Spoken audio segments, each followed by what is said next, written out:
아파트 단지 산책로에서 한 어르신이 걸음을 멈춥니다. 가슴을 움켜쥐지는 않았습니다. 숨이 막히게 아프다고도 하지 않았습니다. 그런데도 표정이 굳어졌습니다. 발이 왜 이렇게 아프지? 처음엔 대수롭지 않게 넘기려 합니다. 오늘 좀 많이 걸었나? 신발이 불편했나? 나이가 드니 그럴 수 있지. 그렇게 스스로를 달래보죠. 잠깐 벤치에 앉아 숨을 고르고 물 한 모금 마시고 다시 일어섭니다. 몇 걸음. 또 아픕니다. 아픈 부위가 발바닥일 수도 있고 발등일 수도 있고 종아리일 수도 있습니다. 신기하게도 멈추면 조금 나아지고 다시 걸으면 다시 아파집니다. 이때 많은 분들이 이렇게 생각합니다. 에이, 잠깐 쉬면 괜찮아지네. 오늘은 여기까지만 걸어야겠다. 하지만 노년층에서 걷다가 생기는 발다리 통증은 단순한 근육통이 아닐 때가 있습니다. 그리고 더 중요한 건 이 통증이 바로 심장마비의 직접 징후라고 단정할 수는 없지만 심장과 같은 방향을 바라보게 만드는 혈관의 경고 신호일 수 있다는 점입니다. 왜냐하면 심장 문제는 심장만의 문제가 아니라 몸 전체, 혈관의 문제로 이어지는 경우가 많기 때문입니다. 다리와 발은 심장에서 가장 멀리 있는 곳 중 하나죠. 그래서 혈류가 조금만 줄어도 또는 갑자기 막히는 일이 생겨도 먼저 티가 나기 쉬운 곳입니다. 오늘 영상에서는 걷는 동안 나타나는 8가지 신호를 도움 요청이라는 관점에서 정리해 드리겠습니다. 그리고 특히 어떤 신호는 그냥 쉬면 낫겠지로 넘기면 위험해질 수 있다는 점도 과장 없이, 하지만 분명하게 말씀드리겠습니다. 마지막에는 보호자와 가족이 함께 알아두면 좋은 말, 행동, 그리고 병원에 갈 때 무엇을 준비하면 좋은 조건지까지 정리해 드릴게요. 끝까지 들으시면 불안만 키우는 이야기가 아니라 더 빨리 알아차리고 덜 당황하고 더 안전하게 행동하는 기준이 생기실 겁니다. 안녕하세요. 저는 한동규 63세 노년 건강 닥터입니다. 오늘은 실제 생활에서 누구에게나 일어날 수 있는 상황을 바탕으로 위험 신호를 더 빨리 알아채고 당황하지 않고 더 안전하게 대처하는 법을 정리해 드립니다. 이 콘텐츠는 건강 정보를 쉽게 이해하도록 돕기 위한 것으로 개인의 진단 치료를 대체하지 않습니다. 박순자 어르신은 70대 초반입니다. 젊을 때부터 부지런한 분이라 하루에 꼭 한 번은 밖으로 나가 걸었습니다. 날씨가 좋으면 공원까지, 날씨가 궂으면 아파트 단지 한 바퀴라도. 걷는 게 약이야. 이 말이 습관처럼 붙어 있었습니다. 어느 날은 평소보다 조금 더 늦게 나갔습니다. 손녀가 다녀간 뒤라 집이 어수선했거든요. 정리하다 보니 시간이 훌쩍 지나 저녁 기운이 서늘해질 무렵이었습니다. 그래도 어르신은 운동을 빼먹기 싫었습니다. 처음 몇 분은 괜찮았습니다. 몸이 풀리는 느낌이 들었죠. 그런데 어느 순간 발바닥 앞쪽이 찌릿했습니다. 마치 작은 못을 밟은 것처럼요. 뭐지? 어르신은 걸음을 줄였습니다. 통증은 잠깐 줄어드는 듯 하다가 다시 걸으니 더 분명해졌습니다. 이번에는 발바닥뿐 아니라 종아리까지 당기는 느낌이 함께 왔습니다. 그제야 어르신은 벤치에 앉습니다. 신발을 살짝 만져보고 양말이 접힌 곳이 있나 확인합니다.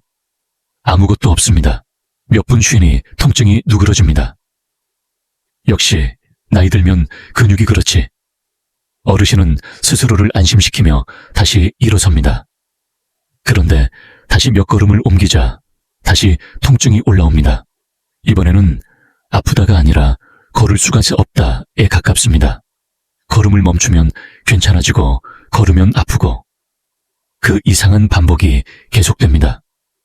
집에 돌아와도 마음이 개운하지 않습니다. 그런데 또 이런 생각이 듭니다. 병원까지 갈 정도는 아닌데 괜히 갔다가 검사만 잔뜩 하고 돈만 들면 어쩌지? 가슴도 안 아픈데 설마 심장이겠어? 내일 되면 낫겠지. 그날 밤 어르신은 잠자리에 누웠는데도 왠지 발이 시큰거리고 발끝이 차가운 느낌이 들었습니다. 왼쪽 발만 더 차갑게 느껴졌습니다. 이불을 덮어도 이상하게 온기가 올라오지 않았습니다. 다음 날 아침 며느리가 전화를 합니다. 어머니, 오늘은 산책 나가요? 글쎄, 발이 좀 이상해. 걷기만 하면 아프네. 어머니, 오늘은 병원부터 가요. 혹시 모르잖아요. 어르신은 망설입니다. 내가 민폐 끼치는 건 아닐까? 괜히 겁만 먹는 건 아닐까? 바로 이 지점이 중요합니다. 노년층에서 몸이 보내는 도움 요청은 대개 크게 아프게 시작하지 않습니다. 작은 불편, 이상한 느낌, 평소와 다른 피로감, 이런 것으로 시작합니다. 그리고 사람은 누구나 그 불편을 익숙한 이유로 덮어버리고 싶어 합니다. 나이 탓, 운동 부족 탓, 신발 탓, 날씨 탓으로요. 하지만 혈관 문제는 기다린다고 저절로 좋아지는 방향으로만 가지 않습니다. 특히 어떤 상황에서는 시간을 끌수록 위험해질 수 있습니다. 지금부터 말씀드릴 내용은 심장마비를 스스로 진단하라는 이야기가 아닙니다. 오히려 그 반대입니다. 내가 진단을 내리려 하지 말고 위험 신호를 보면 더 빨리 도움을 요청하자. 그 기준을 드리려는 겁니다. 먼저 걷는 동안 발이 아픈 것이 곧바로 심장마비를 의미한다고 단정하면 안 됩니다. 발 통증의 원인은 정말 다양합니다. 발바닥 근막 문제일 수도 있고, 관절이나 척추에서 내려오는 신경 문제일 수도 있고, 단순한 근육 피로일 수도 있습니다. 그런데도 의료진이 발다리 통증을 그냥 넘기지 마세요 라고 말하는 이유는 이 증상이 혈관의 신호일 때가 있기 때문입니다. 심장마비는 보통 심장으로 가는 혈관이 막히거나 심하게 좁아지면서 생깁니다. 그런데 혈관이 한 곳에서만 문제를 일으키는 게 아니라 몸 전체 혈관이 같이 영향을 받는 경우가 많습니다. 즉, 심장 혈관이 위험해지는 분들은 다리 혈관도 같이 좁아져 있을 가능성이 커집니다. 이때 다리와 발은 심장에서 멀리 떨어진 곳이라 혈류가 줄어드는 신호가 먼저 드러날 수 있습니다. 여기서 중요한 키워드가 있습니다. 걷다가 아프고 멈추면 낫는 통증. 이 패턴은 단순 근육통과 다르게 느껴질 때가 많습니다. 근육통은 대개 운동 후에도 지속되거나 특정 자세에서 더 아프고 마사지나 스트레칭으로 조금 완화되기도 합니다. 하지만 혈류가 주로 생기는 통증은 쓰면 아프고 쉬면 낫는 형태로 나타나는 경우가 있습니다. 물론 이것도 개인차가 큽니다. 또 하나는 몸의 우회도로입니다. 우리 몸은 혈관이 조금 좁아져도 바로 쓰러지지 않도록 주변 혈관이 보조로 도와주는 길을 만들기도 합니다. 그래서 초기에는 증상이 애매합니다. 가끔 아프다가 요즘 자주 아프고 이제는 조금만 걸어도 아프고 나중에는 쉬고 있어도 아픈, 이런 식으로 서서히 진행될 수 있습니다. 그러니 중요한 포인트는 이겁니다. 발통증이 심장마비의 직접적인 징후라고 겁을 주는 게 아니라 발통증이 혈관 건강이 위험해졌을 가능성을 알려주는 신호일 수 있고, 그 혈관 문제는 심장과 뇌 위험과도 연결될 수 있으니 조기에 평가를 받는 것이 안전하다는 겁니다. 특히 노년층에서 다음 조건이 겹치면 더 주의가 필요합니다. 당뇨가 있거나 흡연 경험이 있거나 혈압이나 콜레스테롤 문제가 있거나 신장 기능 문제를 들은 적이 있거나 가족력이 있거나 이전에 심장 뇌혈관 전 질환을 겪은 적이 있다면요. 이건 겁주기가 아니라 위험 신호를 더 예민하게 보자는 의미입니다. 그럼 이제 걷는 동안 몸이 보내는 도움 요청, 신호들을 살펴보겠습니다. 여기서 중요한 전제는 하나입니다. 이 신호들은 병명 맞추기가 아니라 위험도 판단을 위한 것입니다. 그리고 위험도가 높아 보이면 스스로 해결하려 하지 말고 더 빨리 의료 도움을 요청하는 것이 핵심입니다. 먼저 가장 흔하게 등장하는 신호는 걸을 때 다리나 발의 통증, 쥐, 당김이 생기고 멈추면 조금 나아지는 패턴입니다. 특히 종아리, 발바닥, 발등, 허벅지, 엉덩이 쪽까지 다양한 위치에서 나타날 수 있습니다. 이럴 때 사람들은 대개 근육이 뭉쳤다 라고 생각합니다. 물론 실제로 근육 문제일 수도 있죠.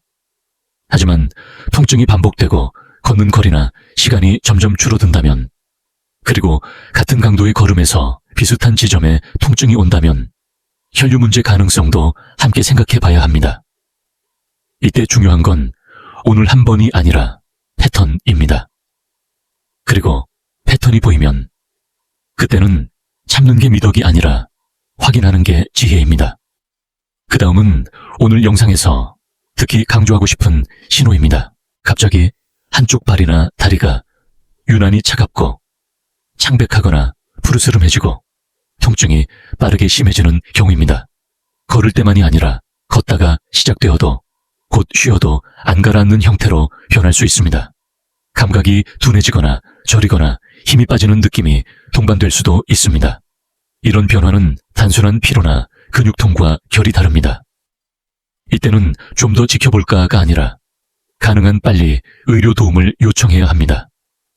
왜냐하면 다리와 발의 혈류가 갑자기 크게 줄어드는 상황은 시간이 지날수록 조직이 손상될 수 있기 때문입니다. 원인이 무엇이든 집에서 결론을 내리려 하지 말고 빨리 평가받는 쪽이 안전합니다. 이어서 걷는 동안 숨이 평소보다 훨씬 차거나 대화가 어려울 정도로 숨이 가빠지는 경우입니다. 나이가 들어서 그렇다 라고 넘어가기 쉽지만 숨 참은 심장과 폐, 빈혈, 감염, 탈수 등 다양한 문제의 경고일 수 있습니다. 특히 발다리 통증과 함께 숨참이 동반되면 단순 근육 문제로만 보기 어려울 때가 있습니다. 숨참이 갑자기 시작되었거나 가만히 있어도 가라앉지 않거나 어지럼과 식은땀이 같이 오면 더 주의해야 합니다. 이 경우에도 중요한 것은 원인 맞히기가 아니라 위험 신호로 인지하기입니다. 그리고 걷는 동안 어지럽거나 눈앞이 캄캄해지거나 몸이 붕 뜨는 느낌이 드는 경우입니다. 특히 잠깐 멈춰섰을 때 쓰러질 것 같은 느낌이 오거나 식은땀이 나고 속이 메스껍고 힘이 쭉 빠지는 느낌이 동반되면 더욱 그렇습니다. 이런 느낌은 혈압 변화, 심장 리듬 문제, 탈수, 저혈당 등 여러 가능성이 있습니다. 하지만 공통점은 하나입니다. 넘어지면 크게 다친다.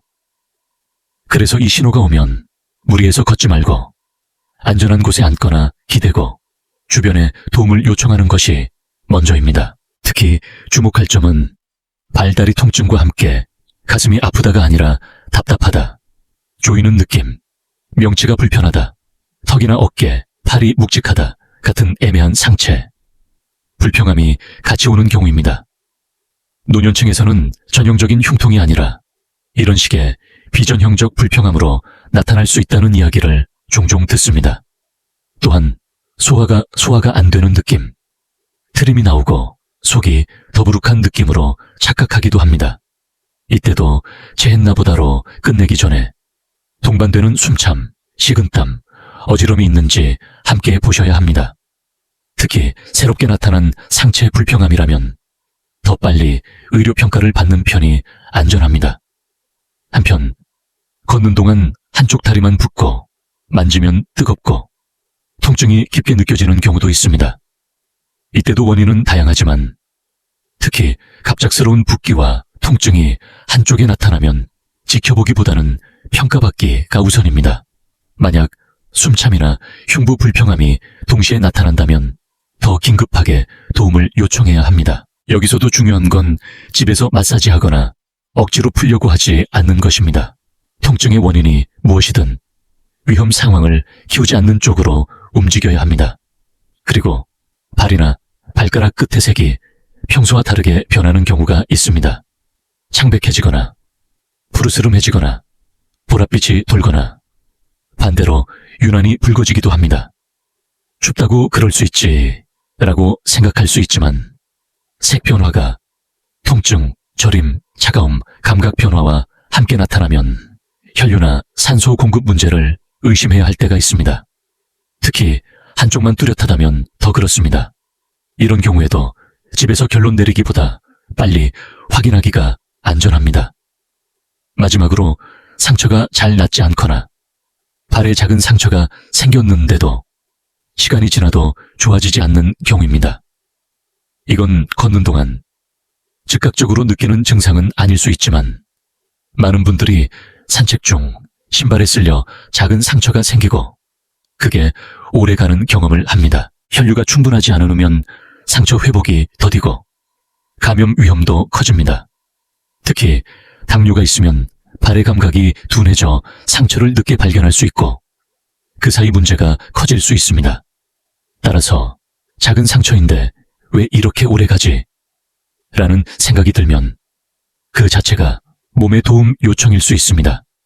정리하면 오늘 말씀드린 8가지 신호는 각각 다른 원인일 수 있습니다. 하지만 공통점은 이겁니다. 걷는 중에 나타나는 이상, 변화가 반복되거나 갑작스럽고 동반 증상이 있거나 한쪽이 유독 심하다면 지체하지 말고 평가를 받자. 특히 아까 강조한 갑자기 차갑고 창백해지고 통증이 빠르게 심해지는 변화는 시간을 끌수록 위험해질 수 있으니 망설이지 않는 것이 중요합니다. 사람들이 가장 많이 하는 실수, 그리고 왜 위험한가?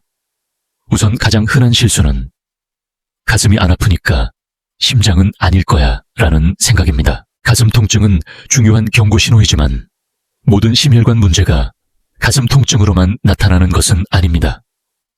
노년층에서는 증상이 더 애매하거나 다른 형태로 나타날 수 있다는 점을 의료진이 자주 강조합니다. 그래서 가슴이 아프지 않다는 이유만으로 위험을 배제하면 중요한 신호를 놓칠 수 있습니다. 그 다음 실수는 쉬면 낫잖아. 그럼 괜찮은 거지? 라는 해석입니다. 휴식으로 완화되는 증상은 오히려 활동할 때만 문제가 드러난다는 의미일 수 있습니다. 특히 같은 거리, 같은 속도에서 반복된다면 몸은 이미 일정한 조건에서 한계를 알리고 있는 걸 수 있습니다. 여기서 시간을 끌면 걷는 거리가 점점 줄고 나중에는 쉬어도 불편해지는 단계로 갈 수 있습니다. 이어서 파스 붙이고 좀 더 걸어보자 라는 선택도 흔합니다. 물론 근육통이라면 파스나 휴식이 도움이 될 수 있습니다. 하지만 문제는 내가 근육통인지 혈관 문제인지 집에서 확실히 구분하기 어렵다는 겁니다. 게다가 통증을 억지로 참고 걷는 행동 자체가 몸에 더 큰 부담을 주기도 합니다. 통증이 멈추라는 신호일 때는 무리하는 것이 오히려 위험합니다. 그리고 마사지하면 풀리겠지라는 생각도 많습니다. 종아리나 발바닥을 강하게 누르고 비비는 분들이 계십니다. 하지만 갑작스러운 한쪽 붓기와 통증, 열감 같은 상황에서는 강한 마사지가 안전하지 않을 수 있습니다. 이럴 땐 풀어주기보다 확인받기가 먼저입니다. 몸의 신호가 위험 신호인지 아닌지 모를 때 내 손으로 강하게 자극하는 것은 피하는 편이 안전합니다. 한편 며칠만 지나면 괜찮아질 거야 라는 미루기도 정말 흔합니다. 노년층은 특히 병원 가면 번거롭다, 자식에게 폐 끼치기 싫다, 괜히 겁먹는 사람처럼 보일까봐 이런 이유로 미루곤 합니다. 하지만 위험 신호는 내가 민폐를 피하고 싶은 마음과 상관없이 진행될 수 있습니다. 오히려 빨리 확인하면 큰 일을 피할 수 있는 경우가 많습니다. 우리는 호들갑이 아니라 안전을 선택해야 합니다. 특히 보호자 입장에서 흔한 실수도 있습니다. 어르신이 원래 겁이 많으셔서 그래. 또 통증 이야기하시네. 이런 말이 무심코 나올 때가 있죠. 하지만 어르신의 불편을 습관으로 치부하면 진짜 위험 신호가 섞여 들어와도 놓칠 수 있습니다. 보호자가 해야 할 역할은 원인을 단정하는 게 아니라 안전한 방향으로 안내하고 기록하고 필요한 도움을 연결해 주는 것입니다. 여기서 잠깐 두 번째 신호를 왜 특히 강조하냐를 다시 짚고 가겠습니다. 갑작스러운 차가움, 창백함, 통증의 급격한 악화, 감각 변화는 혈류가 갑자기 크게 줄어드는 상황을 포함할 수 있습니다. 이런 상황은 시간이 지나면서 회복이 어려워질 수 있어 관찰로 해결하려 하면 위험해질 수 있습니다. 그러니 그 신호가 의심되면 망설이지 말고 응급도움을 요청하는 쪽이 안전합니다. 이제 그럼 그 순간 무엇을 하면 좋을지 현실적인 안전행동을 정리해 보겠습니다. 먼저 가장 중요한 원칙은 단순합니다. 멈추고 안전을 확보하고 도움을 요청한다. 이 세 가지가 순서입니다. 걷다가 통증이나 숨참, 어지럼이 오면 조금만 더 가서 집에 들어가자라고 버티지 마세요. 특히 어지럼이 있으면 넘어지는 순간 골절, 머리 손상 같은 2차 사고가 크게 올 수 있습니다. 가능하면 바로 앉을 수 있는 곳으로 이동하고, 없다면 벽이나 난간에 기대어 자세를 안정시키세요. 그 다음은 주변 사람에게 알리는 것입니다. 혼자 참다가 더 위험해지는 경우가 많습니다. 괜찮아, 괜찮아 라고 말하는 습관이 오히려 위험을 키웁니다. 지금 필요한 건 체면이 아니라 안전입니다. 가족이나 이웃에게 전화해서 지금 어딘데, 어떤 증상이 시작됐고 언제부터인지를 말해주세요. 말하는 것 자체가 기록이 됩니다. 이어서 시간을 잡아두는 습관이 정말 중요합니다. 증상이 시작된 시각을 대략이라도 기억하세요. 저녁 6시쯤부터 종아리가 아프기 시작했고 10분 쉬면 괜찮아졌다가 다시 걸으면 또 아팠다. 이런 정보는 의료진에게 큰 도움이 됩니다. 특히 갑작스러운 변화라면 더더욱 그렇습니다. 그리고 통증을 억지로 없애려고 무리한 행동을 하지 마세요. 강하게 주무르거나 억지로 스트레칭을 하거나 피가 통하라고 뜨거운 물에 담그는 행동은 상황에 따라 안전하지 않을 수 있습니다. 우리는 원인을 확정할 수 없습니다. 불확실할 때는 자극을 줄이고 평가를 받는 쪽이 안전합니다. 또 하나, 혼자 운전해서 병원에 가려는 선택도 조심해야 합니다. 숨이 차거나 어지럽거나 갑자기 힘이 빠지는 상황에서는 운전이 매우 위험합니다. 이럴 땐 동행을 요청하거나 응급도움을 요청하는 게 안전합니다. 내가 그냥 참고 운전하면 되지가 아니라 운전하다가 쓰러지면 나도 남도 위험해진다는 관점으로 판단하셔야 합니다. 특히 상체 불평함이 함께 오거나 식은땀과 어지럼이 동반되거나 한쪽 팔다리 힘이 떨어지는 느낌이 있다면 지체하지 말고 더 빠르게 의료 도움을 요청해야 합니다. 이때 진통제 먹고 좀 보자처럼 시간을 끄는 선택은 피하세요. 약을 어떻게 하라는 지시를 여기서 드릴 수는 없습니다. 다만 중요한 원칙은 약으로 버티려다 도움 요청이 늦어지는 상황을 만들지 않는 것입니다. 보호자나 가족이 곁에 있다면 할 수 있는 가장 좋은 일은 차분하게 정리해주는 것입니다. 괜찮아, 괜찮아로 끝내지 말고 지금은 안전이 우선이야. 앉아서 숨부터 고르자. 증상 시작 시간이 언제였지? 이렇게 말해주세요. 어르신은 불안할수록 말을 줄이고 참으려 합니다.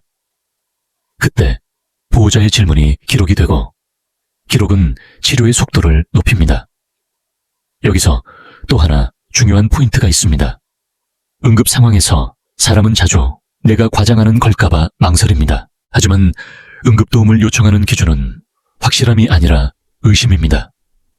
특히 노년층은 증상이 애매하게 나타날 수 있으니 의심될 때 빠르게 움직이는 것이 안전합니다. 이제 보호자 관점에서 어떤 말을 하면 어르신이 더 안전하게 움직일 수 있는지를 조금 더 구체적으로 말씀드리겠습니다. 먼저 보호자가 기억해야 할 태도는 단정하지 않는 것입니다. 그거 근육통이야. 그건 나이 들어서 그래. 이런 단정은 어르신의 도움 요청을 닫아버립니다. 대신 이렇게 말해주세요. 원인은 지금 우리가 확실히 몰라. 그래서 안전하게 확인하자. 이 문장은 불안을 키우지 않으면서도 행동을 바꿉니다. 그 다음은 관찰 포인트입니다. 어르신이 발이 아프다 라고 말하면 보호자는 자연스럽게 발만 보게 됩니다. 하지만 동시에 봐야 할 것들이 있습니다. 숨이 평소보다 차 보이는지, 얼굴색이 창백한지, 식은땀이 있는지, 말이 느려지거나 어눌한지, 걸음이 갑자기 비틀리는지, 손을 떨거나 힘이 빠지는지 같은 것들입니다. 이 동반 소견은 발 통증이 단순한 발 문제인지를 가르는 힌트가 될 수 있습니다. 물론 최종 판단은 의료진이 하지만 보호자의 관찰은 의료진에게 큰 정보를 줍니다. 이어서 한쪽인지 양쪽인지도 중요합니다. 양쪽이 비슷하게 불편하면 근육 피로나 관절 문제일 가능성도 있지만 한쪽만 갑자기 차갑고 색이 변하고 통증이 심해지면 더 긴급하게 봐야 할 때가 있습니다. 또한 한쪽만 붓고 뜨겁고 아프면 그 자체로 평가가 필요할 수 있습니다. 그리고 시간의 흐름을 보호자가 잡아주는 역할을 해주세요. 어르신은 대개 언제부터그를 정확히 말하기 어렵습니다. 그래서 보호자가 이렇게 정리해주면 좋습니다. 오늘 몇 시쯤 산책 나가셨고 몇 분 정도 걸었을 때 아프기 시작했는지, 매움주면 얼마나 지나서 괜찮아졌는지, 집에 와서도 계속 불편했는지, 이것만 정리해도 진료가 훨씬 효율적이 됩니다. 특히 어르신이 병원 가기를 망설일 때 설득의 핵심은 공포가 아니라 손실 최소화입니다. 큰일 나면 어쩌려고 그래 라고 겁을 주면 오히려 방어적으로 변할 수 있습니다. 대신 이렇게 말해주세요. 혹시 별일 아니면 다행이고 확인하고 오면 마음이 편해요. 빨리 확인하면 검사도 치료도 더 간단할 수 있어요. 이런 말은 어르신의 체면을 지켜주면서도 행동을 바꿉니다. 또 하나, 병원에 갈 때 준비하면 좋은 정보가 있습니다. 복용 중인 약이 무엇인지, 과거 병력이 무엇인지, 최근에 특별히 달라진 점이 무엇인지, 통증 위치와 양상이 어떤지, 가능하면 사진을 찍어두는 것도 도움이 됩니다.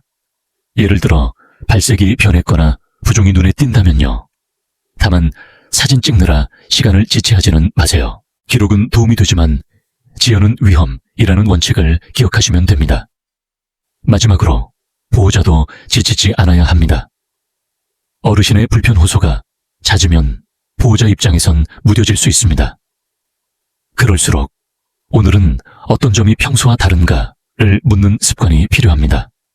어르신이 말하는 다름 속에 진짜 위험 신호가 숨어 있을 수 있기 때문입니다. 이제 많은 분들이 가장 궁금해하는 질문을 간단한 Q&A 형태로 풀어보겠습니다. 여기서도 목표는 진단이 아니라 위험 신호를 빨리 알아채는 기준을 만드는 것입니다. 우선 이런 질문이 많습니다. 걷다가 발이 아프면 그게 심장마비 전조인가요? 정확히 말하면 발 통증 자체가 심장마비의 전형적인 직접 신호라고 단정할 수는 없습니다. 하지만 걷는 중 반복되는 다리발 통증이 혈관 문제와 관련될 수 있고, 혈관 문제가 있다는 것은 심장과 뇌의 위험도와 같은 방향으로 갈 수 있어 평가가 필요하다는 의미로 이해하시면 좋습니다. 즉, 심장마비가 곧 온다가 아니라 위험 신호일 수 있으니 확인하자입니다. 그 다음 질문은 이겁니다. 근육통이랑 혈관 문제의 통증은 어떻게 구분해요? 집에서 100% 구분하기는 어렵습니다. 다만 걷는 강도와 거리에서 반복되고 멈추면 나아지고 다시 걸으면 재발하는 패턴이 뚜렷하면 혈류 문제를 한 번은 의심해 볼 이유가 생깁니다. 반대로 특정 자세나 특정 부위를 누를 때만 아프고 운동 후에도 지속되며 며칠 사이 자연히 호전되는 양상이라면 근육 관절 쪽 가능성도 있습니다. 하지만 예외가 많기 때문에 결국 안전한 길은 반복되면 확인입니다. 이어서 이런 질문도 있습니다. 발이 차가운 건 원래 그런 체질인데요. 원래 손발이 찬 분도 많습니다. 하지만 갑자기 한쪽만 색이 변하면서 통증과 감각 변화가 같이 나타나면 이야기가 달라집니다. 특히 갑작스러운 변화는 평소 체질로 덮기보다 평가가 우선입니다. 그리고 아프지만 조금씩 걸으면 풀리는 것 같아요 라는 분들도 계십니다.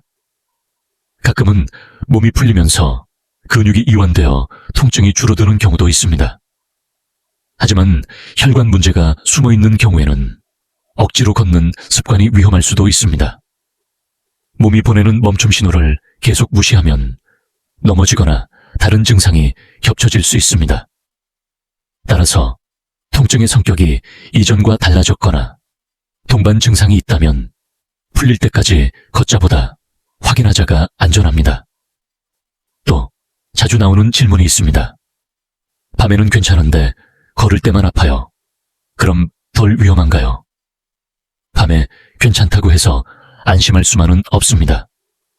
오히려 활동할 때만 드러나는 문제일 수 있고, 그게 반복된다면 몸이 여기까지가 한계야 라고 말하는 것일 수 있습니다. 특히 걷는 거리가 점점 줄어든다면 더 빨리 평가받는 것이 좋습니다. 한편 이런 질문도 꼭 나옵니다. 병원에 가면 뭘 검사하나요? 검사는 개인 상황에 따라 달라집니다. 중요한 건 검사 자체보다 증상을 정확히 설명할 준비입니다. 언제부터, 어느 부위가, 어떤 상황에서 얼마나 지속되는지, 멈추면 얼마나 나아지는지, 숨참 어지럼, 식은땀 같은 동반 증상이 있는지, 이 정보가 있으면 의료진이 더 빠르게 판단할 수 있습니다. 또 하나, 그럼 운동은 이제 하면 안 되나요? 라는 걱정이 있습니다. 운동은 대체로 중요하지만 위험 신호가 있을 때는 운동을 밀어붙이는 것이 목표가 아닙니다. 안전한 평가를 먼저 받고 내 몸에 맞는 방향을 의료진과 상의하는 것이 안전합니다. 오늘은 운동을 겁주려는 영상이 아니라 안전을 지키는 영상입니다. 이제 오해를 몇 가지 더 바로잡고 다음 파트에서 병원에 꼭 가야 하는 기준을 더 또렷하게 정리해 드리겠습니다. 먼저 다시 강조합니다. 이 영상은 병을 단정하거나 진단하는 내용이 아닙니다. 하지만 응급평가가 필요한 신호는 분명히 존재합니다. 그리고 그 신호 앞에서는 내가 참는 것이 미덕이 아닙니다. 빨리 도움을 요청하는 것이 가장 현명한 선택입니다. 우선 걷는 중이든 쉬는 중이든 갑작스럽게 상체에 불편감이 나타나면서 숨이 차고 식은땀이 나고 어지러운 경우에는 지체하지 말아야 합니다. 가슴 통증이 전형적으로 없더라도 답답함이나 조이는 느낌, 명치 불편, 턱어깨 팔의 묵직함, 이유 없는 메스꺼움이 함께 오면 더 그렇습니다. 이런 조합은 집에서 결론 내리기에 적합하지 않습니다. 또한 한쪽 팔다리 힘이 갑자기 떨어지거나 얼굴이 한쪽으로 처지거나 말이 어눌해지거나 갑자기 이해가 느려지는 느낌이 있다면 더 긴급합니다. 이건 걷는 중 발통증과 별개로 뇌 쪽 문제 신호일 수 있어 즉시 의료 도움이 필요합니다.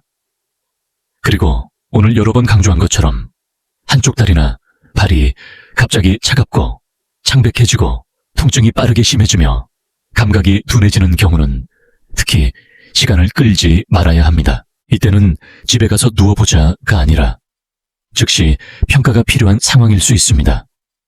색 변화, 차가움, 감각 변화, 통증의 급격한 악화가 함께 나타나면 더욱 그렇습니다. 한쪽 다리가 갑자기 붓고 뜨겁고 아프고 그와 함께 숨참이나 흉부 불평함이 동반되는 경우도 마찬가지입니다. 원인이 무엇이든 이 조합은 지체하지 말고 의료 도움을 요청해야 합니다. 또 하나, 실신하거나 실신 직전처럼 눈앞이 캄캄해지고 쓰러질 것 같은 경우입니다. 특히 이전과 다른 강도의 어지럼이 갑자기 왔다면 넘어짐 사고 자체가 위험할 뿐 아니라 그 어지럼의 원인도 평가가 필요할 수 있습니다. 반대로 그럼 어느 정도면 덜 급한가요? 라는 질문도 있습니다.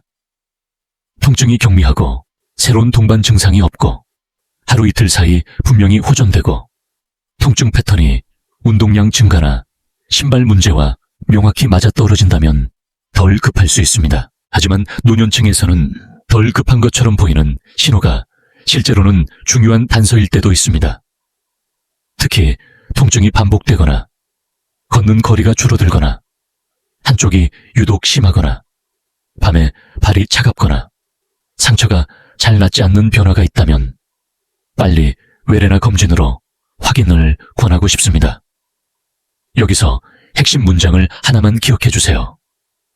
확실해서 가는 게 아니라 의심되면 가는 것이다.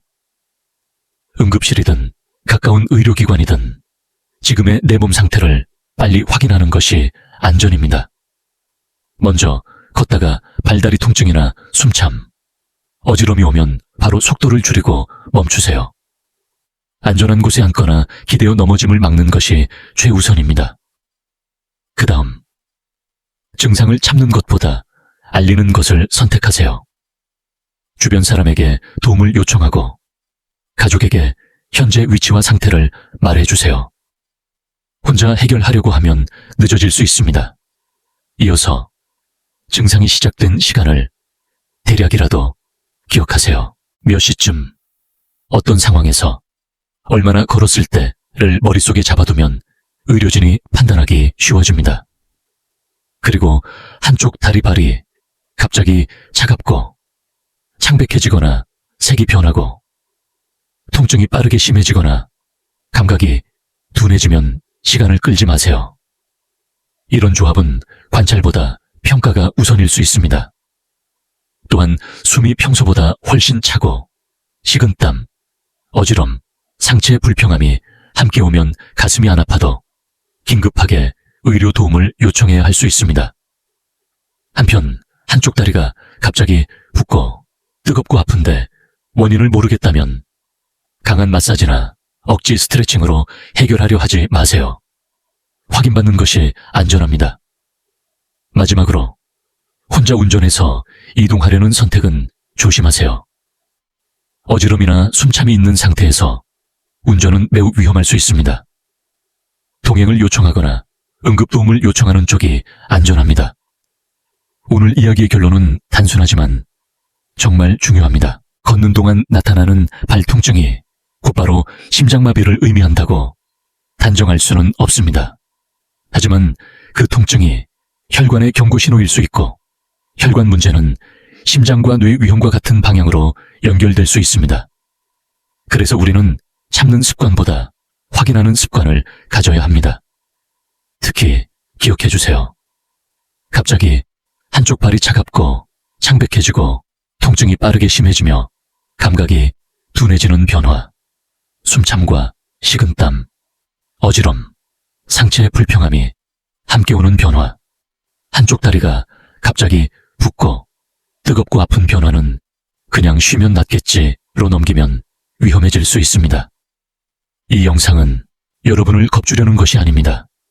오히려 불필요한 공포를 줄이고 필요한 순간에 더 빠르고 더 안전하게 움직이도록 돕기 위한 것입니다. 우리는 병을 맞히는 사람이 아니라 신호를 놓치지 않는 사람이 되면 됩니다. 부탁드립니다. 이 영상이 떠오르는 가족이 있다면 오늘 바로 공유해주세요. 어르신은 혼자 참다가 늦어지는 경우가 많습니다. 가족이 한 번 더 물어봐주고 한 번 더 동행해주면 큰 위험을 피할 수 있는 경우가 있습니다. 그리고 정말 급하다고 느껴지는 순간에는 망설이지 말고 119에 전화하고 가능한 빨리 응급실로 가세요. 괜히 불렀나가 아니라 불러서 다행이다가 되도록요.